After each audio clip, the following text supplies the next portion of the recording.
English में गाली सुनाओ साले, इंग्लिश में समधी का है अपने भाई माई सिस्टर कम टू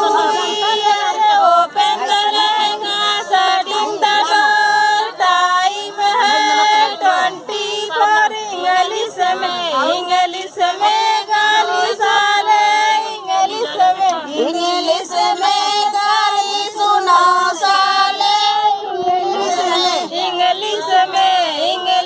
में गाली सुनो साले इंग्लिश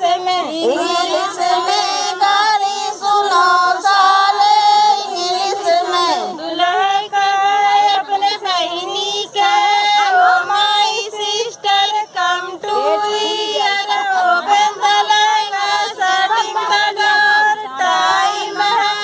24 इंग्लिश में गाली सुनो साले इंग्लिश